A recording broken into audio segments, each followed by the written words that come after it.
Okay, so I've made a gear guide, like when Global came out pretty much, but I didn't go in depth on how you should actually gear your units. What I mean by that is, yeah, you can evolve the gear, and that's in that video. If you want, you know, a guide for how to evolve the gear and how to actually reroll the gear properly is in that video. Now Global finally got this option, by the way, which is so good. Let me, I think Arthur has...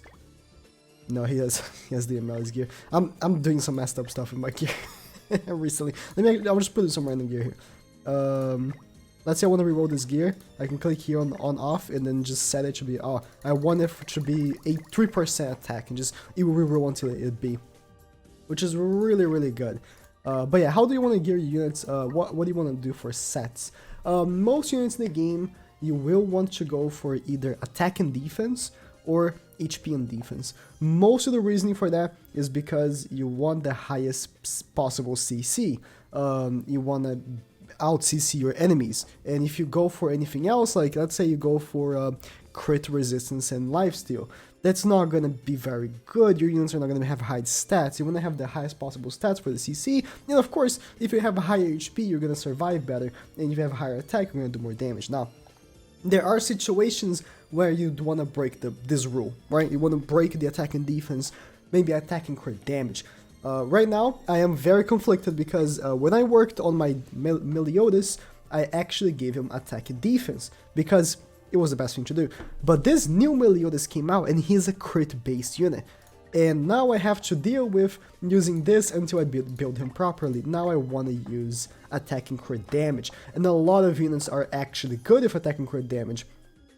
Meliodas is a really good unit for attack and crit damage, by the way. But only the new one. On Global, even when the melee comes out, he's a very crit-based unit. You don't really need to give him crit damage. Attack and defense is well enough. Just really this new Meliodas because he's very heavy on the crits. But most units, you just want to go with the standard. Let me open here. I think Astaros has his gear. No, he doesn't. I'll just put it for him. The attack and defense, because then you get the stats. Like, look at how my stats are. He still has really high HP because the balls are, you know, pretty well rerolled, and the attack and defense is just procking in. If I didn't have defense and I had like lifesteal, do I even have lifesteal? I don't. I don't keep garbage. You really don't want to go for anything else because of the CC. Like, oh, how does the HP and defense change? Here's the thing, right? You see the let me see the CC first, Rosen. It's 44,262, and this is with UR gear. If you don't know how UR gear, you don't need this knowledge for Global yet because it's gonna take a while. But UR gear, you upgrade SSR gear to UR gear, and that specific gear only works in one named character. If you put in another named character, it will just be SSR gear. For example, if I use this Estarossa gear on Escanor doesn't have the SSR version. It would not get the UR. So this is him getting UR. Now let me get his SSR HP and defense. It was 44k. Now because HP and defense... Oh. Lord. No. I missed my... Let me give him this standard SSR gear. 43, it lowered to 42. God damn it. It's just because Estarossa doesn't have really good HP. But it's also because his gear is very well re-rolled. Like, it's pretty good. But I mostly want to go for attack and defense. Let me go to specific characters because some people might want to know. King, even though he's a unit that you will want to do damage with, I did give him HP and defense. King has so much combat class, and just having him with HP and defense is so good. Personally, in the future, it might really help you as well. One of the key meta units on JP is Red King, and he is a back unit. So having him with HP and defense to give you the extra CC is really good. Like my King right now has 47,000 CC. That's because he has HP and defense, and that's really good. Again, I already gave Meliodas. Meliodas is attack and defense guy. Jericho is a full crit damage. Now, on Global, I feel like you could actually go for attack and crit damage. The only reason why full crit damage is so good for her is because she has UR gear, but Global UR gear is not a thing yet, so... Jericho, which is, again, one of the best units in the game on global right now because she is the highest damage dealing unit, and you need her a lot for guild boss. Guild boss is a very important like activity. Don't you get like 50 emeralds already on global from guild boss? It's very important, it's very competitive, because you want to have your guild get the highest place possible to get the extra SSR pin and the coins. So attack and defense for Jericho right now should be the best. You get these crit damage equipments from PvP, so you can get the true defense ones and just be C gear, so you don't have to worry about it. And the rest you do whatever, you do attack. You know, attack and crit damage for Jericho should be really, really good for the guild boss and stuff like that. DN's a really good unit. I did give my DN HP and defense because of CC as well. DN is one of the units with the most CC in the game. Like mine has 45k, but like it's only the HPs and it's not even that. Reroll, like the attack ones are pretty okay. Like the defense was terrible. So DN is a really, really good unit for CC. I don't even have her at 6'6". So I did give mine HP and defense. She's also a really good link because of it as well. And small DN is a good link for King, so you know, it just goes in with the whole combat class thing, because getting upper combat class is very important. Merlin, which is down global as well, attack and defense. Her shield is based on her attack. A lot of people have asked me on Twitter what they should build Merlin with.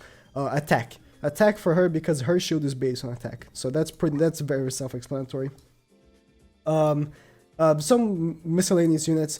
Ellie Hawk, you should just give her attack and defense because she's good for Red Demon, and she does technically stack forever, but you want her to have like the boost just so she stacks a little bit faster. Bond units, attack and defense. You don't need lifesteal for him. Bond units, especially Nunchuck Bond. Where's Green Nunchuck Bond? Nunchuck Bond already has lifesteal, and he has lifesteal on his card as well. You really don't need to give him a lifesteal on his balls or anything. Why did I say it like that? He already has 14% lifesteal, which is really good, and his attack card has lifesteal on it as well. If you have Bond doing the level 2 attack, he pretty much fully heals if you do good damage, so you don't even need any extra from that. In general, like it's very specific units where you'd want to break him, right?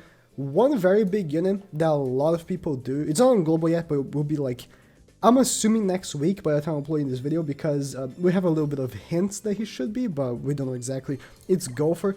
I have mine with I don't have mine with anything specific. I didn't give mine anything specific. Usually I give him attack and defense, or HP and defense, or whatever.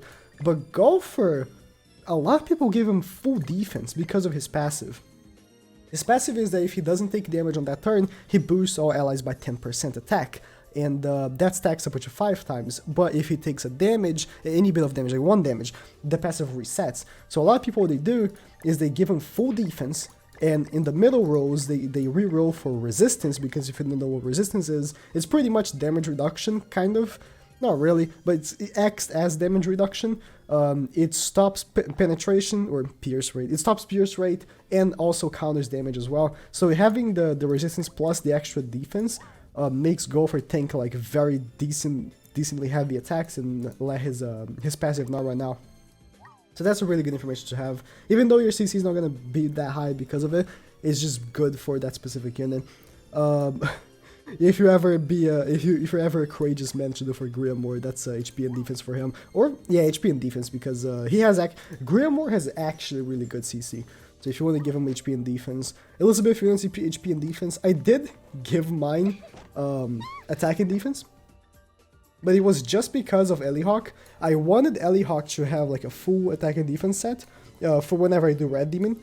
She already has it. I don't have to keep switching the gear, right? Looking hindsight, that was not a good idea. That was actually not a good idea. What other units on global guys might want to have? Let me think about it.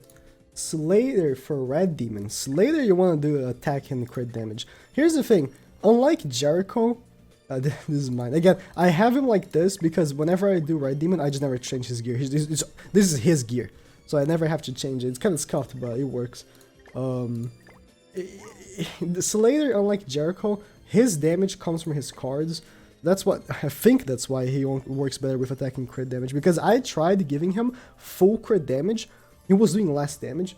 Like I gave him the Jericho gear, which for him would be like both attacks would be like SSR, and you know, has some crit damage on it and stuff like that. But he was doing less damage than like an SR gear with attacking crit damage. So for Slater, attacking crit damage is the best thing you want to do.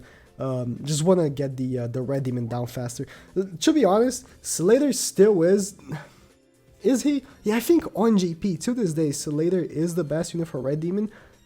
If you don't count Derriere, because Derriere can't do hell, right? On GP you want to do hell Red Demon right now, so she can't do it. So Slater is still to this day the best unit for Red Demon, so you wanna work on him. Definitely wanna work on Slater. He's a very, especially because he's so easy to 6/6. He's in the coin shop, so it's just a very valuable unit to have. Hauser is HP and defense. It's weird that I'm saying that, but trust me. Here's the thing, Hauser is a double attack card, so he isn't a support unit or anything, but Hauser has insane HP.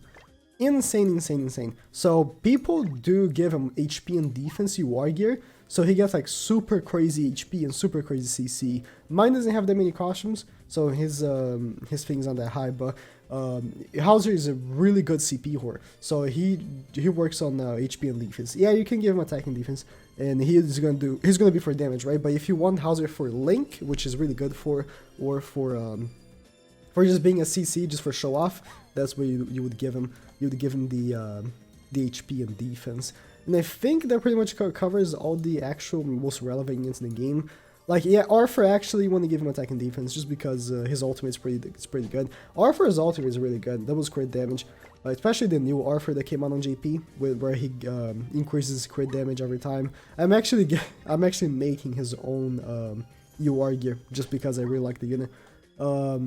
I think that's pretty much about it. I tried wrapping up very fast because I didn't think it would be a video with that much on it. And of course, as always, I say in the other video, that's why I didn't mention first, always go in your substats for attack, defense, and HP. Don't mess around with pierce rate or anything. It's attack, defense, and HP. Every time, okay? Every time. You don't want to mess around with anything else. There's no need to add to your character resistance or lifesteal. I say lifesteal because I don't know any. I genuinely don't know the name of the other stats on the HP ball or belt because they're useless. I don't even know why they're even in the game. Just attack, defense, and HP. The only cases where you would do anything else than attack, it would be for Lilia when she does come out, which is not in the game, it's not in globals, that's why I didn't even mention her. You do give her pierce rate, but it's for another reason. I'm not even going to explain why. That she's a very specific case. Or Gustav, you actually would give him pierce rate because his passive is that he reduces the enemy's resistance based on his pierce rate. So yeah, this is a gear I share between them. You give him the pierce rate, so this is actually not the correct gear. This is the correct gear with pierce rate. You give him the pierce rate because then he reduces the resistance of the enemies, and that's actually very helpful for Red Demon. And for Jericho, yeah, you want to reroll on her substats crit damage, the crit damage and attack, and that's pretty much about it. I think that, yeah, or the goal, for example, I did give you, but that's very specific. That's very end game. Like, very end game. I don't even have that. I've been playing for 5 months and I don't have that set up on Gopher, so yeah, that's pretty much about it. That's how you gear all the units in global. Yeah,